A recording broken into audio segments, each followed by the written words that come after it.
Hey guys and gals, Laz here, and I was thinking of what to do for a video, and I thought something that I've never really talked about that I thought was interesting is, if it's one thing I like to hear, um, it's stories of musical past, like how did you get into music? What was your first experience with metal? What was, things like that. Um, and I was thinking, um, I would share my story, where it all started. And we're going to go back to 1976. I was 6 years old, could have been 7. I was born in December, so I was probably 6 years old at the time. I lived in the little rural town of Chanute, Kansas. Back then it was rural anyway. God knows what it's like today, but I live in California. But I was just a little guy. I was an only child. Um, my mother and father got divorced when I was a year old, and then my mother remarried to my stepdad. And we had a house. It was a 2-story house. I'm sorry, it was a 1-story house, but the attic was converted into a large, like, living room. Or, I'm sorry, like a large bedroom. It was all finished and um, carpeted and the whole bit. And that actually was my bedroom. And I loved it. Absolutely loved it. It would get hot as hell in the summer, but um, I have some very fond childhood memories of that house. Anyway, I was about 6 years old, and mom and stepdad both worked, and I had this babysitter who would babysit me after school at her house. And at this house, it was a real big family. It was a mom and dad and 4 or 5 other kids. There was only one that was my age, and all the others were older, like teenagers. And I remember being there one night. I don't know if mom and dad went out to party or whatever they did, but they were watching me because it was during the night. I'll never forget that. And I'm up in one of the rooms at their house, and we're playing, whatever we were playing, cars and trucks or whatever the hell it was.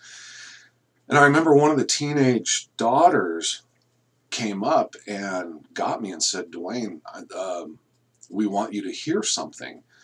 And they took me downstairs, and they're telling me this story about, we want to play you this song about this guy that gets into his car, and he's going to go to a concert, and he dies. And I was just like, what? And they're telling me this like it's a story. And, keep in mind, up to this point in time, my experience with music was whatever mom put on the car radio.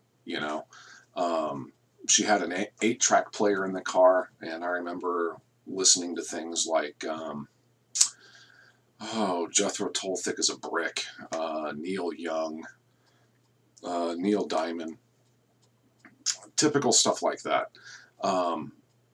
And I had, my first record player was this little denim colored, like denim jean covered record player. It was a kid's record player. And the inside, the turntable portion and the tone arm and everything was white plastic. And I'll never forget the inside of this record player, it folded up like a little suitcase. And inside the lid was like this patchwork material or image.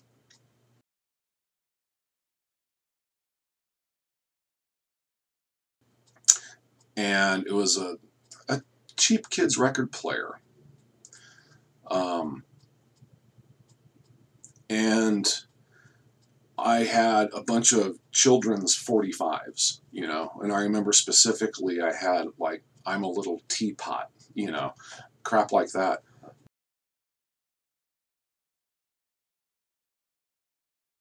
Excuse me, but when you're a kid, and even at that point, I think I had it kind of like tucked away because I was already growing out of that childish child records, you know. So anyway, this girl takes me downstairs, and they had, you know, it was kind of like the all-in-wonder stereo, where it was the AM/FM 8-track player, turntable, all in one unit kind of thing. And I go down there, and they were all gathered together, like, you know, looking back, I don't know if they were like pulling a prank on me or what, but they were trying to make me believe this was like a real recording of something that happened. And so they put this record on, and it begins, and I'm listening, and I'm such an influential age. I'm 6 years old, you know, and I hear this guy, and he gets in the car, and he starts the car, and he turns the radio on, and then the music begins, you know, and you hear him drive off, and listening to the song, and then at the end of the song, you know, you hear the guy crash or whatever. And I remember just being floored, and I remember the music that was coming through the radio on this recording. I was just like, oh my God, you know. And so, of course, what they were playing was Kiss Destroyer, Detroit Rock City. And when they were done, I remember just being so mentally, you know, like blown away by this. Then they showed me the record cover, and I must have sat there and stared at this thing. I couldn't tell you for how long. Just amazed. I was like, what is this? I have never seen anything like this. I hadn't heard or seen of Kiss up to this point. But I remember going home, and all I talked about for the longest time was I was telling my mom, you got to buy me this record. And it's by this band called Kiss, and you've got to buy me this record. And I didn't even remember like the name of the record. I just knew what it looked like, you know, and so I tried to describe it to her and whatnot. And that Christmas, I'll never forget, you know, seeing under the Christmas tree was this 12 by 12, you know, wrapped present. And I just knew it was this. And I could not wait. And when I opened it up, it was not this. It was not this. And at first, I remember being so disappointed. But what it was this. So this is a second printing. But my original one, I had the original first issue of this when I was, at that point, I would have been 7. So I was 7 years old. I just had a birthday. She got me this. And like I said, at first I was disappointed because I had an image of this in my head. And I saw this, and my first thought was, that's not the right one. But I'll never forget that Christmas day, going upstairs to my bedroom, digging out my little denim record player, opening this up, and, you know, you got the cards and the sticker and the booklet and 3 records, and I was like, wow. And I remember putting on, I don't know which one I put on first, it's Dressed to Kill, Hotter Than Hell, whatever.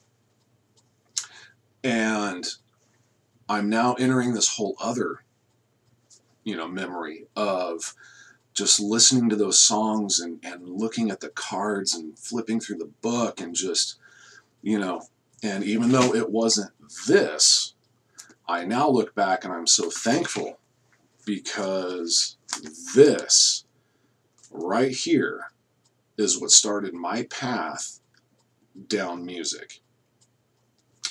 And so I must have played those things to death on this cheap-ass little kid's record player, had an internal speaker. You know, if I heard that today, it'd probably be the worst-sounding piece of shit I've ever heard. But when you're 7 years old, that's what you got. It almost made this even more magical. So, later on, I, of course, did eventually get Destroyer. But for years, I became this, you know, like many people, and many of us, a huge Kiss fan. To me, what's interesting is I kind of think about it, how that was my introduction into more adult themed music as a child than other kids out there, you know, who Leonard Skinner or Led Zeppelin or whatever. All that stuff for me came later. And I remember putting them on such a high pedestal, because right around that time, also wasn't long right after that, that Kiss Meets the Phantom came out on TV, and you know, they were just exploding. I mean, this was their heyday. So I had plenty of Kiss to absorb wherever I went. And it seemed like it was hard for any other band to work their way into my life, because being a child, you absorb so much through image that it was hard to top this, you know? I mean, really. It was really hard to top this. So for the longest time, to me, that was it. It was Kiss, and that was it.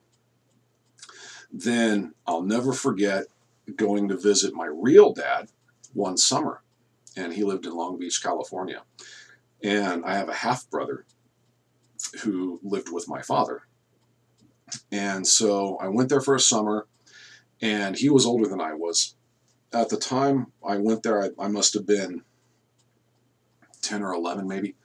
And he was 17, 18, something like that, you know, older than me.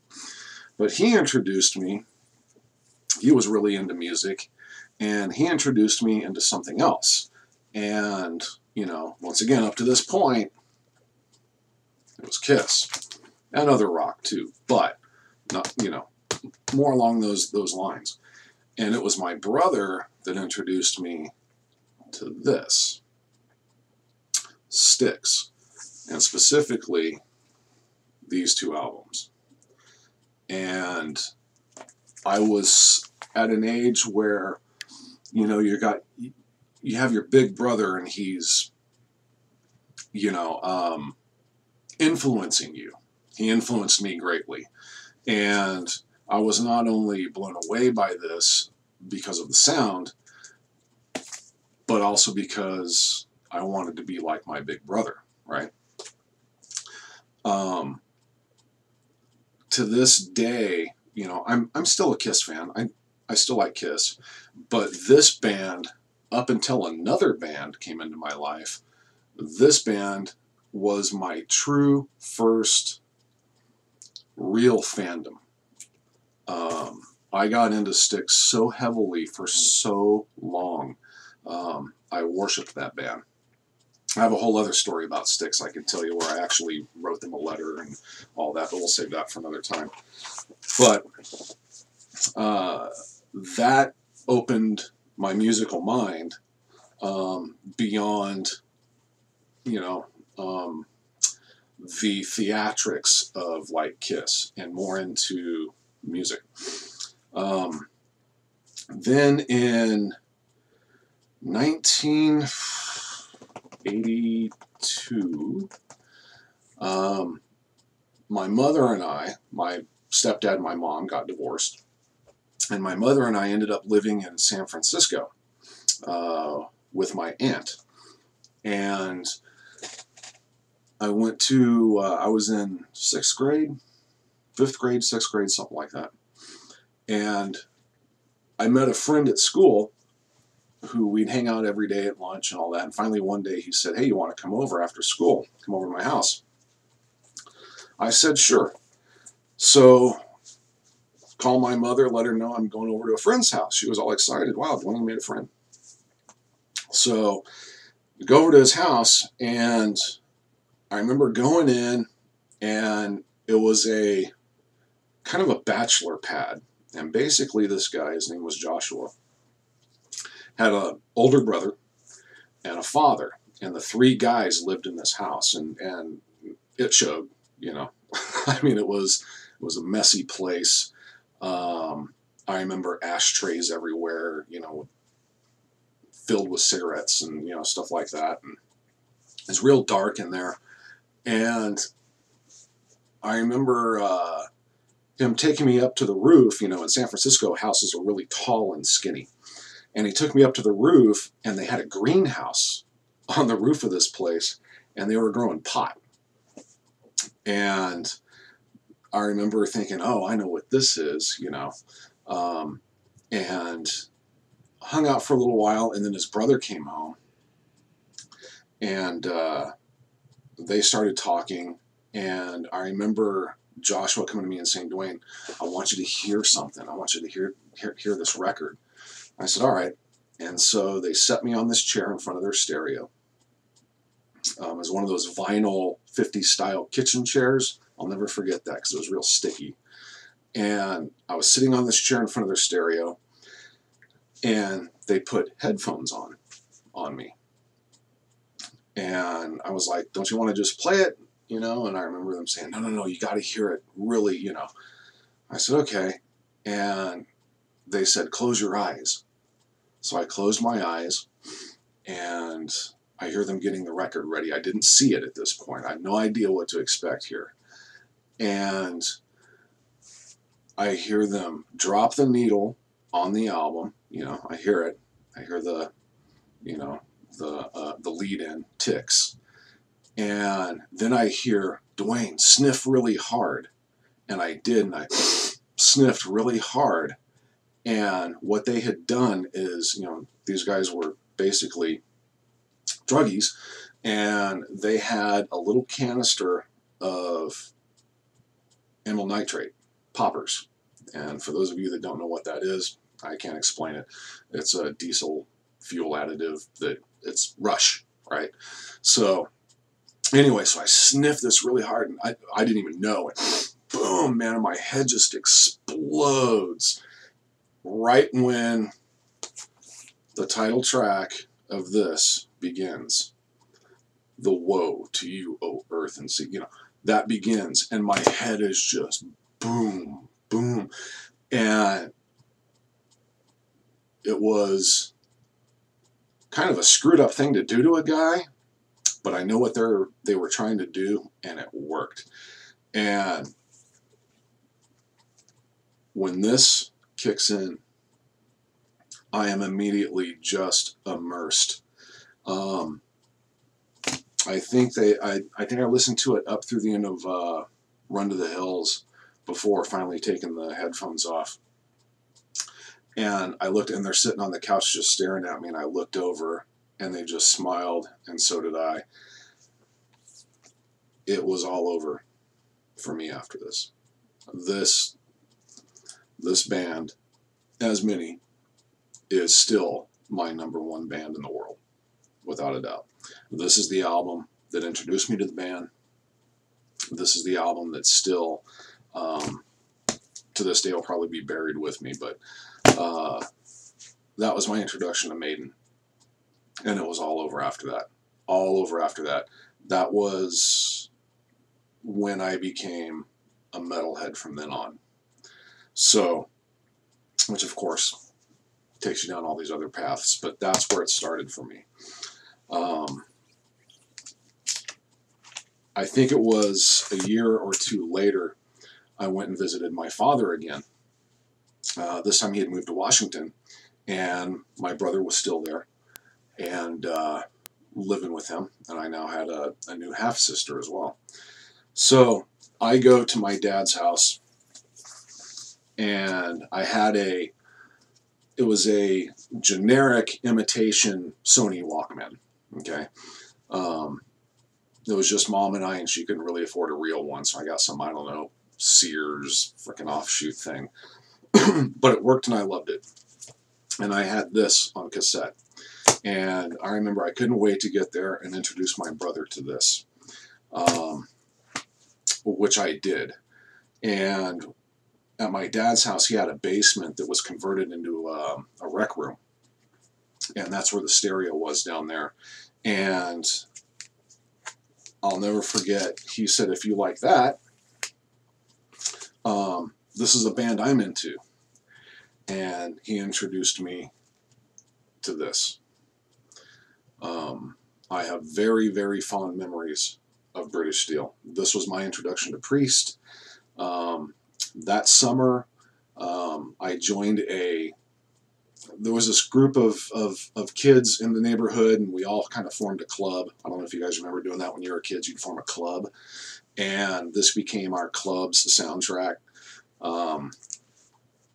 It was just awesome. And along with that was this. And these two albums here, and this, it was over. It was over. That's all I lived and breathed for a long time, were those bands as well as other bands because of those bands. But those three albums set my path in music, whether listening or playing or whatever. Now, given as I got older, I mean, there were many other phases I went through and other musics that I experienced. You know, I'm a big prog guy. I even like a lot of 80s new wave synth pop stuff, you know, you name it. But that is kind of the short story of what I went through. In high school, I worked in a record store in Alameda, California called the Record Gallery.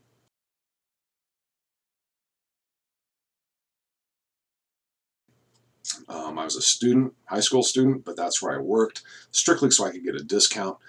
I remember selling, you know, copies of Metallica's Kill 'Em All when they were still kind of unheard of, and they would actually bring copies in. That's where I met Dave Starr from Vicious Rumors and became friends with that band and him. He worked at the Thin Man String Company, which was a guitar shop right next door to the Record Gallery. There's some fond memories there, and I just lived it. You know, I was living it for a while there. But you know, I did go through a phase. I went through a new wave phase and punk phase and all that stuff. But I always came back to metal and you know, metal, classic rock, all that stuff. But yeah, so anyway, I just know that's the kind of story stuff that I like to hear. I don't know if anyone even cares, even if anyone even finds this interesting, but you know, I just thought it'd be a fun video to do. So yeah, so that's it. Y'all take care. Peace. I'll see you in the next one.